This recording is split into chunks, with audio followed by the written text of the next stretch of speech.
Now, Anacin, the tablets thousands of physicians and dentists recommend for fast relief of pain of headache, neuritis, neuralgia, and heat, the liniment that's strong yet does not burn, present Our Miss Brooks, starring Eve Arden.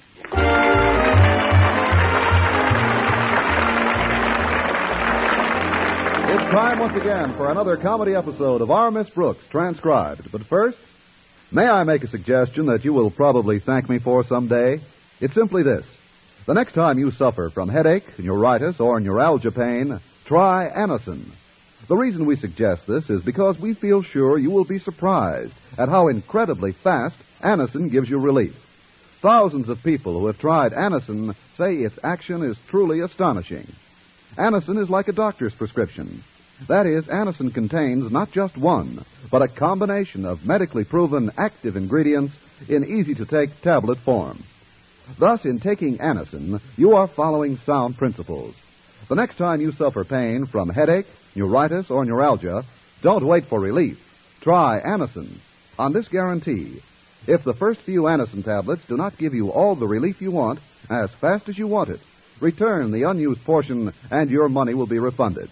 You can get Anacin at any drug counter in handy boxes of 12 and 30 tablets and economical family-size bottles of 50 and 100. I'll spell the name for you, Anacin.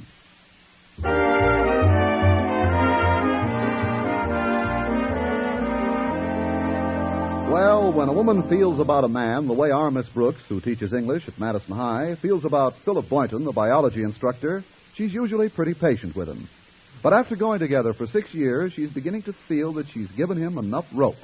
I'm also beginning to feel like getting some of the rope back so I can hang myself. All in all, I accomplished some pretty high-class brooding during the week. But oddly enough, it was my landlady's cat who finally took my mind off my personal problems. She was missing at dinner Wednesday night, and when she didn't show up Thursday morning at breakfast, I mentioned my concern to my landlady. Really, Connie, there's nothing to worry about. Minerva stayed away many times. But Mrs. Davis, she wasn't here for dinner last night. Now you know Minerva. She'll be back. Anyway, dear, it isn't like you to worry about things like that. There's something else behind your nervousness, isn't there, Connie? Something else? Yes. You've been brooding all week long. Has Mr. Boynton been bothering you? I should live so long. That is, well, if you want to look at it that way, my brooding has something to do with Mr. Boynton. In fact, it has everything to do with Mr. Boynton. I thought that was it. Here it is near the end of another school year, and his attitude toward me still hasn't changed. Well, Connie, you listen to me. For once, I'm going to talk to you like a Dutch uncle. For 6 years now, I've watched how you handle Mr. Boynton. And as far as I can see, there's only one way you'll ever become Mrs. Boynton. I know. Bump off his mother and marry his father.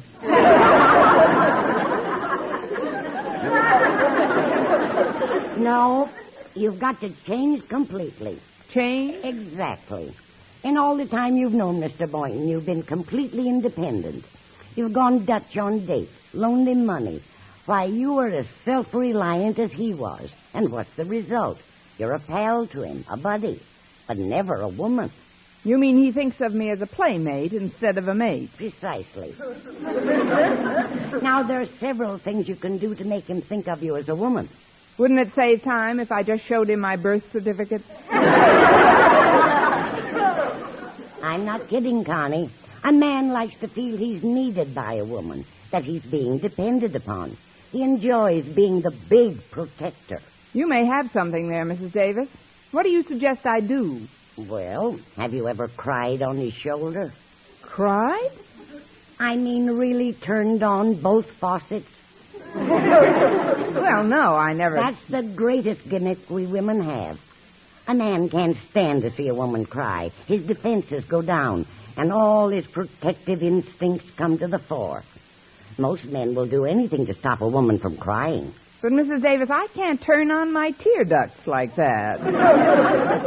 You could if you had a little help. Help? Connie, I have an idea. I'm going to cut up some raw onions and put them in your handbag. Raw onions? Oh, Mrs. Davis, I wouldn't... That must be Walter Denton to drive me to school. Be out in a minute, Walter. Connie, if you want to see how effective tears can be, this is the best possible way. But, Mrs. Davis... For once in his life, you've got to make Mr. Boynton aware of your presence. If I open that handbag, the whole school will be aware of my presence. Come to think of it, though, it would be very interesting to see how Mr. Boynton reacts to tears. You'll be amazed, Connie. Now, I'll just take your handbag into the kitchen and be back in a minute. Where is it, dear? It's over on the sideboard. Oh, and Mrs. Davis, before I forget, please call me later in the day and let me know if Minerva shows up. All right, dear. My brother Victor promised to help me look for her today. I'm sure she'll turn up all right. Now then, is there anything else? Yes, if you do find Minerva, don't discuss what we're having for dinner in front of her. She might not show up for another 6 days.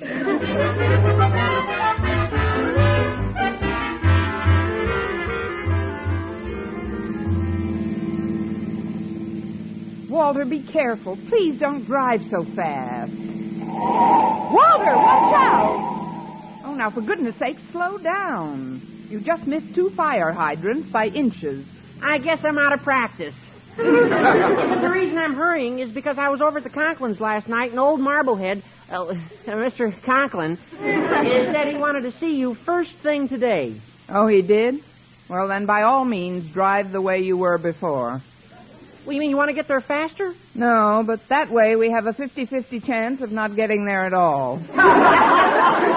Yeah, no, we'll make it all right. Oh, Miss Brooks, pardon me for mentioning it, but there's a slight smudge on your nose. A smudge? Yeah, I can't understand where it came from. Me either. After all, this car is only open on 5 sides. Let's see, I've got a handkerchief right here in my handbag. I did have one in here. Where did I put it? Well, Miss Brooks, what is it? What's what? You're crying. I've never seen you cry before.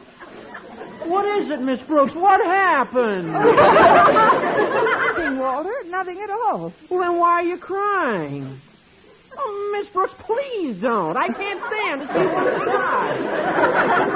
Particularly a woman I'm as fond of as I am of you. Oh, it's all right, Walter. Believe me, I'm all right. No, you can't fool me, Miss Brooks. I know you too well. Something terrible must have happened for you to keep crying this way. Oh, it's not so terrible. I just can't get this bag closed. I mean, I'll be all right in a minute. Oh, please, let me help you, please. Oh, something happens to me when I see a woman crying. Honestly, right now I've got butterflies in my stomach. What can I do? Get Technicolor X-rays. I'll do anything. If you'll only just stop crying. Are you kidding?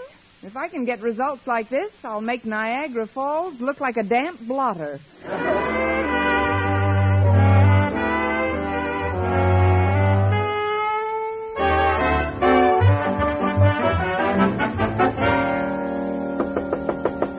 Who is it and what do you want?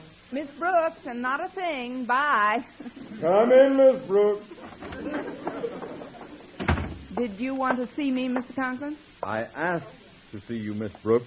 Believe me, there's a difference. Sit down, please, and I'll come straight to the point. Yes, sir. Miss Brooks, I have a little problem to pose to you. A problem, Mr. Conklin? Something that I'd like your advice on. You see, the PTA has asked me to make a speech tomorrow night, and speeches take time and preparation. Preparation that can't be accomplished during school hours. Therefore, an evening must be devoted to it. Follow me so far, Miss Brooks? Like a reluctant beagle. Yes, sir, I do. Well, since the speech must be prepared this evening, and since there's no one else to turn to, if you were me, what would you do? I'd sit down and write the speech myself. I accept your kind offer. Be over at my house at 9 sharp. But, sir, I meant that you should write it. I have an appointment with Mr. Boynton for tonight. Oh, you have? Well, naturally, you can't break a date at the last minute. Oh, I'm glad you see it that way, Mr. Conklin. Indeed I do, Miss Brooks. I wouldn't dream of separating you two tonight for the world. That's very considerate, sir. So while you are working on my speech to the PTA, Mr. Boynton can sit in the same room preparing my report to the Board of Education. But, Mr. Conklin... I'll see you at 9 tonight. Oh, And before you face your pupils, Miss Brooks, it might be advisable to remove that smudge from the side of your nose. Smudge? Oh, that's right. I never did get that thing off. Is it very noticeable, sir? Not very. It just looks as if your hairnet slipped down. Can I lend you something to take it off with? Oh, no, thanks. I have a handkerchief right here in my bag. At least I thought I had one in here. Now, where is that handkerchief? Miss Brooks. Miss Brooks, what is it? What's what? Why, you're crying. I've never seen you cry before. There, Miss Brooks.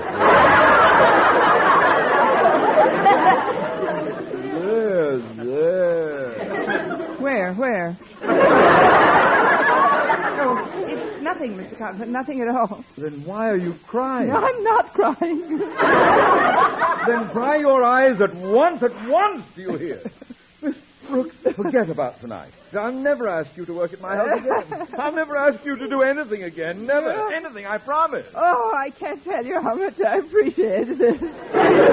Please stop crying. Yeah. Something happens to me when I see a woman cry. I get butterflies in my stomach. Oh, they get around, don't they? I'll do anything you ask, only please stop crying. Oh, yes, sir. There. God stopped. Oh, thank goodness. Are you all right now? Will you be able to take your first class, Miss Brooks? Yes, sir. But first I have to make a very grateful phone call. A grateful phone call to whom? Well, let's just call her a gal who really knows her onions.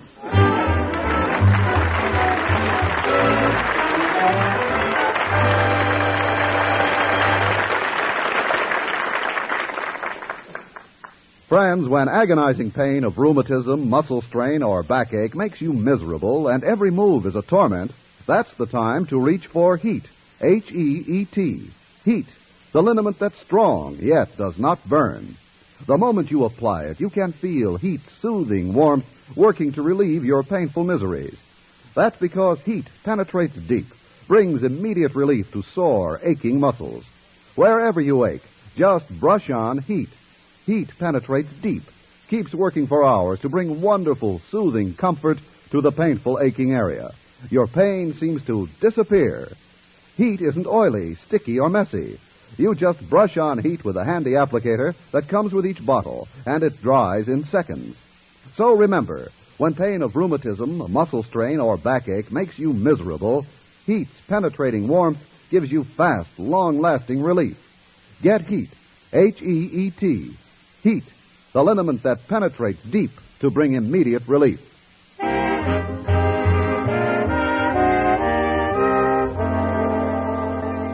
Well, so far, Mrs. Davis' idea that tears could soften up any man for Miss Brooks has worked beautifully, but with the wrong men.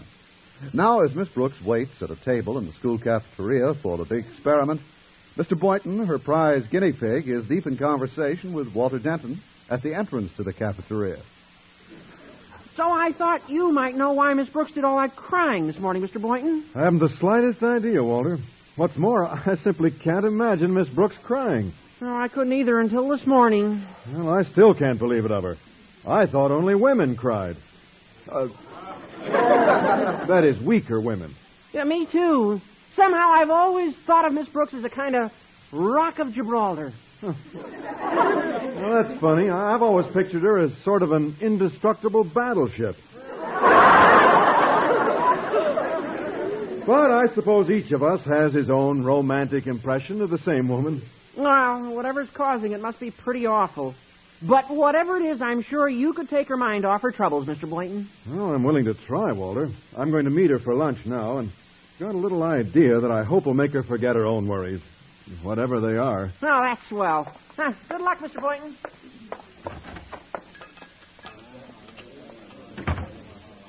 Oh, there we are. There who are? Oh, we. Yes, here I am. Please sit down, Mr. Boynton. Oh, thanks. Where's your lunch, Miss Brooks? Oh, I thought maybe you'd go and get both our lunches. Here, I'll just open my bag and give you the money. Miss Brooks, take your hand away from your pocketbook this minute. Since when have I let you pay for your lunch? Since when haven't you? Well, anyway, I'm paying for lunch today. It's a fine time to start. Well, you don't mind if I open my bag to powder my nose, do you? Oh, not at all, Miss Brooks. I'll wait right here till you get back. I should have left that smudge on my face while I was ahead. You see, Mr. Boynton, I haven't been quite myself today. Yes, so I heard, Miss Brooks. I also heard that you've been crying. Well, I could hardly believe it. Must be something terribly serious. Oh, it is. It is. Then I suppose my troubles would seem minor by comparison. Your troubles? Has something happened to you, too? Oh, it's hardly worth mentioning, Miss Brooks. My father had a little fire in his place of business last week. Oh, really? Any serious damage? Oh, not what any of us Boyntons would call serious. It was quite a fire, though. Where is your father's place of business, Mr. Boynton? He operates a small factory upstate. Oh, what does he manufacture? Paper boxes and Excelsior, mostly. The whole shebang burned to the ground. Oh, I'm terribly sorry. Was he insured? Funny thing about that, his policy lapsed the day before the fire. Pretty careless planning. What is he going to do? Oh, he'll just borrow some money and build another plant, I guess. My brother will be able to help out as soon as his broken leg heals. Your brother has a broken leg? He broke it trying to rescue my sister. Got to her just in time. Oh, well, that's good. Yes, she should be coming out of shock any day now. Shock? Oh, Mr. Boynton, you have had a rough time. I'm surprised you never mentioned any of this before. Oh, I was going to, but then I figured, why should I bore you with a lot of family trivia? It's all part of living, I always say. Well, you've certainly shown a lot of courage bearing up the way you have, Mr. Boynton. Oh, there's nothing, really. Oh, hello, Harriet. Hi, Mr. Boynton. Hello, Harriet. Oh, hello, Miss Brooks. Are you feeling better? Then whom? I feel quite well, thank you. Oh, I'm so glad. You looked pretty grim in class before. Oh, Daddy wants to see Mr. Boynton right away. He says he should get down to his office on the double. On the double? That's right. And you know Daddy when he says get there on the double. When Daddy says get there on the double, you'd better get there on the triple.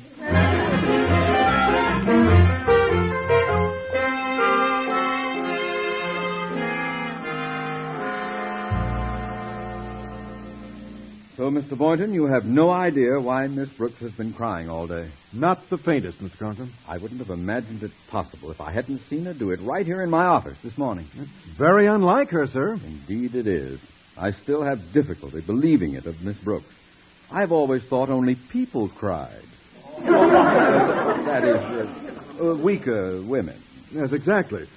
I've always thought of Miss Brooks as an indestructible battleship. Have you really? Isn't that funny? I've always pictured her as a heavily armored tank. But this morning, when she started to blink her gun slits, to blink her eyes, and they filled with tears, I was completely disillusioned. Well, it must be something pretty serious. Hello, Osgood Conklin speaking. Who? Oh, yes, I'll give Miss Brooks a message. What? Well, that's terrible. Oh, yes, I'll break it to her as gently as I can. Goodbye. Well, that call explains everything. Who was it, sir? Mrs. Davis's brother. He said to just tell Miss Brooks that the poor dear is still missing. Missing? Why, no wonder Miss Brooks was depressed. Mrs. Davis has been a second mother to her. And she's gone. Well, it was inevitable that she'd wander off, poor thing. Inevitable? From the moment I met her, I always said that Mrs. Davis was a natural for amnesia.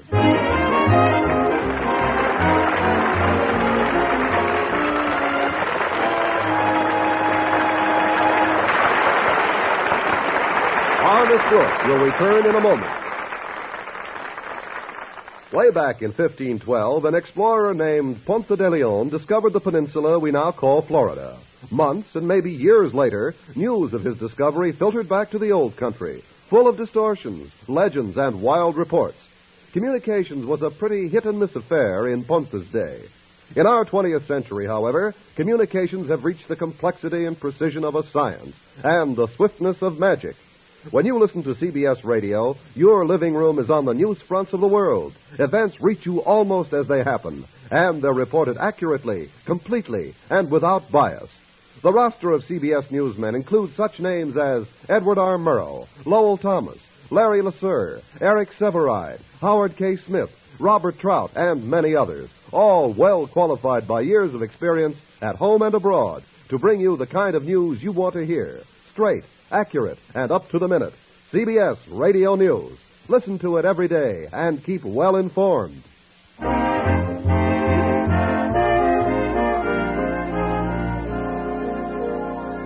Well, so far today, a few tears plus a missing cat have resulted in a near cause celeb for our Miss Brooks.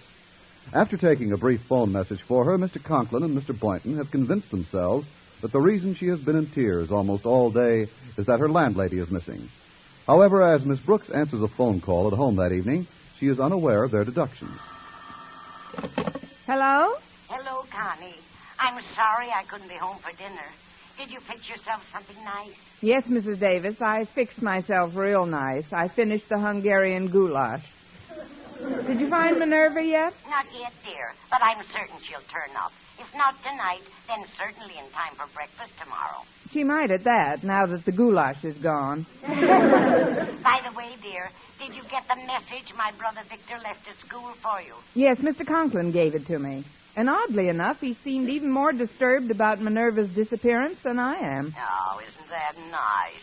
Well, don't worry, Connie. I'll be home in a little while. Don't hurry, Mrs. Davis. Mr. Boynton ought to be here any time now, and I'm going to try your crying routine on him. It worked beautifully with the others. Oh, I'm glad you mentioned it, Connie. If you can't get to your handbag, just stick your head in the fruit bowl on the end table. You'll get the same results. The fruit bowl? But there are only apples in that. They're just the camouflage on top. Underneath, it's loaded with onions. Mrs. Davis, you think of everything. Oh, there's the doorbell. That's probably Mr. Boynton. I'd better hang up. All right, dear. Good luck. Thanks, Mrs. Davis. Goodbye. Good evening, Miss Brooks. Good evening, Mr. Boynton. Come in. Thank you. Miss Brooks, I heard the sad news today from Mr. Conklin, and I want you to know you have my deepest sympathy. Huh? It must be a great strain to have such a close companion missing. Companion? Oh, her. Yes, I do miss her. It's probably in the evening like this when you miss her most. You're right, Mr. Boynton. Only the night before last, I sat in this chair reading and stroking her back for hours. You did? Oh, you should have heard her purr. She always responded to affection. She was the affectionate type, all right. She certainly was. You don't know how many times a night she used to jump up on my lap and beg to be scratched.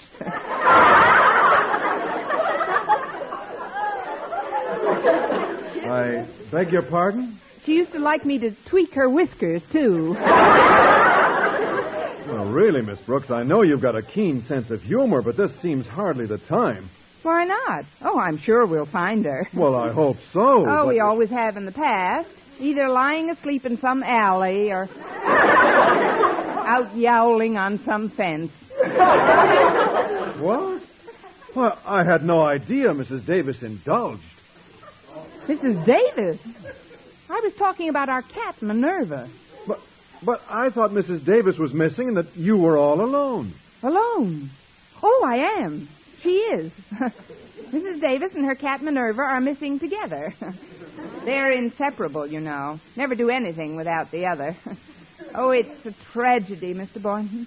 A great tragedy. Oh, now, take it easy, Miss Brooks. Here, sit down on this chair.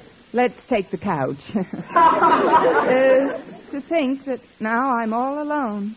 All alone in the world. Hand me my bag, Mr. Boynton. Miss Brooks, you're not going to cry. Just hand me my bag, please. Thanks. Now, where is that handkerchief of mine? Oh, here it is. Here it is. Please, Miss Brooks, please don't cry. Oh, I'll be all right, Mr. Boynton. It's just that after all these years of wonderful companionship... Miss Brooks, please stop crying. I can't stand it. You can't? Don't, Miss Brooks. Please don't. I'm going to be all alone, Mr. Boynton. All alone. No, you won't, Miss Brooks. You'll always have me. You? Oh, Mr. Boynton.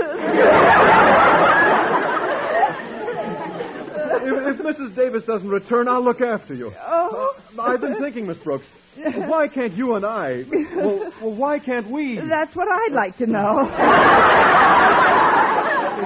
Go on, Mr. Boynton. Go, Mr. Boynton? Yes? Yes, Mr. Boynton? Yes? The doorbell rang, Miss Brooks. I know. It always does when I'm dreaming. Well, I'd better answer it, I guess.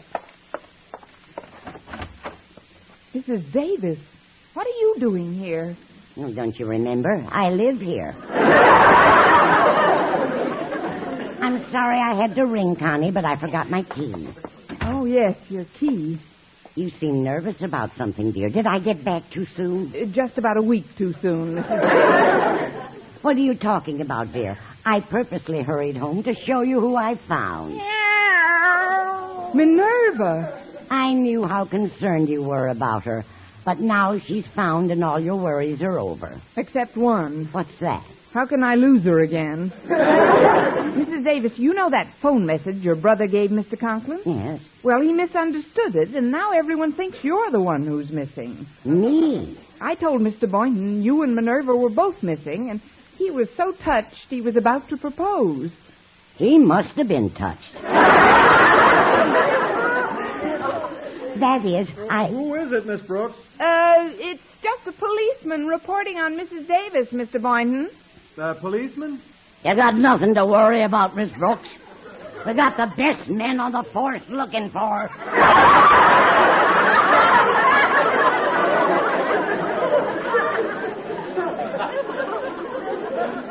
Oh, thanks, Mrs. Davis. Now, if you will only stay out of sight for a little while, I'll go back into Mr. Boynton and help him finish what he started. Certainly, dear. I'll take Minerva and get into this hall closet. Oh, you're a doll, Mrs. Davis. Miss Brooks, what was that? What was what? I didn't hear anything. I didn't hear that either. It seemed to be coming from the hall closet. I'm going to investigate. Oh, Mr. Boynton, wait! Mrs. Davis, what are you doing in there? Mrs. Davis, there's no one by that name in here.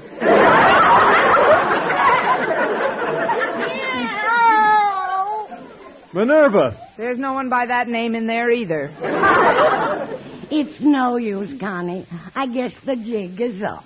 Miss Brooks, I think you owe me an explanation. You told me that... Miss Brooks, where are you going? I'm not sure yet.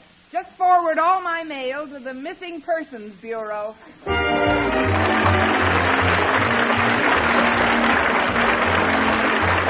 Our Miss Brooks, starring Eve Arden, transcribed, was produced and directed by Larry Burns, written by Arthur Olsberg and Al Lewis, with the music of Lud Gluskin. Mr. Conklin was played by Gail Gordon.